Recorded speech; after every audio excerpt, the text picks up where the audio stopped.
Welcome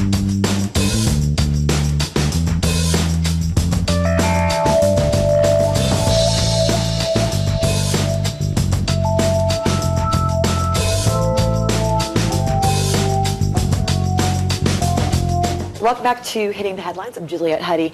Wow, an interesting story today. Ilana Friedman is an intelligence analyst and a counterterrorism expert, joining us now to talk about a new magazine that's coming out. It's called Insight. Tell us a little bit about this magazine.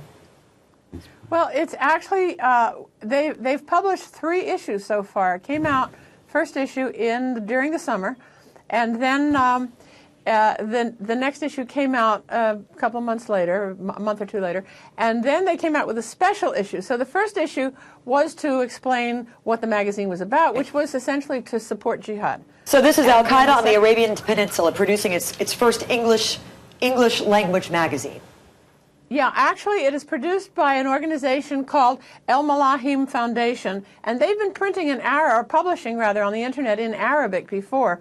But this is the first English language publication. It's done extremely well. It looks like a slick magazine that you would find on any newsstand, except it's only on the internet. I was going to say, what newsstands can you find this? What kind of things do you find inside Insight? Well, there are 3 areas where they really focus. One is to explain the mission of spreading Islam throughout the world and how to get there. The second is to tell aspiring jihadis what they can expect from the jihad experience. And the third thing is really a practical how-to of how to make a bomb, how to make an instrument of mass destruction, and so forth. Yeah, there's the article. It's called "How to Make a Bomb in the Kitchen of Your Mom." That's it. Yeah. And then there was another one where they actually told you how to outfit your truck or SUV with blades on the front of it stacked up so that the sharp ends are facing forward, and you drive this truck into a crowd and you not only run people over, but you slice them up. Yeah, I would imagine there isn't any advertising in this magazine. I haven't seen one. Actually, the advertisements, the things that would take the place of full-page advertisements, are their message. It's frightening. Do you think this is going to be an effective tool in actually recruiting jihadists?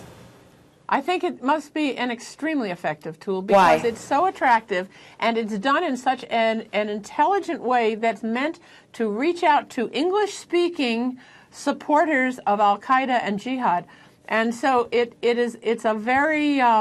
brings the reader in because of how attractive it is and because of the message. I understand that and because it's on the internet. Yeah, the first posting ran into some roadblocks, though.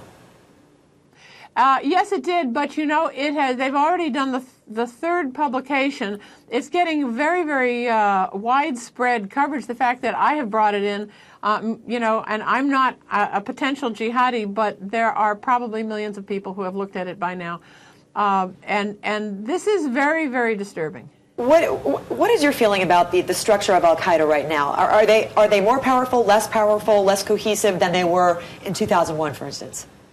Well, they're quite different. They were a top-down organization in 2001, and now what they've done is essentially set up divisions in various parts of the world. So you have Al-Qaeda of the Arabian Peninsula, right. AQAP, you've got Al-Qaeda of the Maghreb and Africa, you have Al-Qaeda in Afghanistan and Pakistan, and then you have little smaller groups that are taking shape in other parts of the world.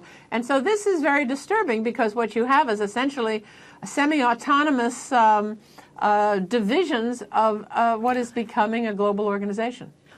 We have a guest here, our panelist here, Ellis Hennigan. Ellis, do you have anything you want to comment on for the story? Well, sure. I mean, first of all, I'm tempted to say, well, finally a success in the magazine business. I mean, nobody seems to be able to figure out how to put out a magazine. This is not exactly the subject matter that I was looking for. But you know what strikes me about it is that it reminds us that truly the battle with Al-Qaeda and its allies is a battle of hearts and minds more than bullets and bombs, and that somehow or another we need to be out there doing a better job of convincing their potential targets that blue jeans are better than burqas, that democracy is better than oppression, and that in the end you will combat these kinds of tendencies so much better by convincing people that we're right instead of bombing and shooting them out of existence. That's just not going to work in such a decentralized movement, will it?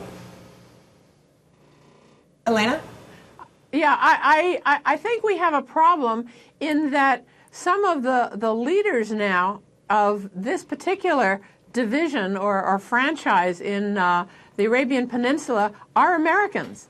And they've been through the jeans and the sports cars and I mean, they lived in America. One grew up was born in New Mexico and grew up there and went to the University of Colorado and the University of San Diego.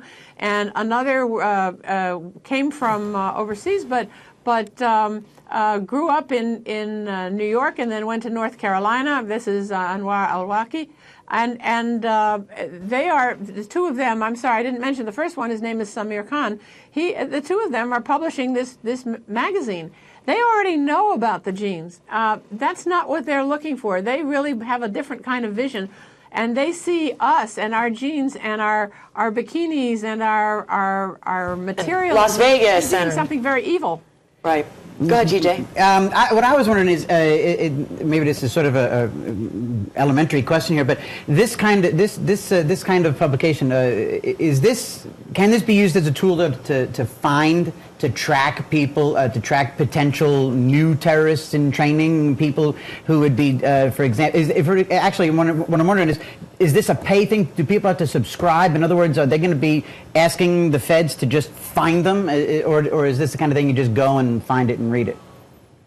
I think, just as we did, you go on the internet and you find it, and it is the mission of this magazine is to attract jihadis. So in other words, is there a chance that we could track people who would like to track those wannabe jihadis? I believe it. I believe there is, but remember that this is a very sophisticated operation, and I'm sure they have considered all those possibilities. So it would not be an easy job to do, but I believe anything is possible if you have the technology to do it. Well, that's frightening. All right, Ilana, thanks very much for joining us today. A very interesting and very disturbing story. We're going to take a quick break. We will be right back.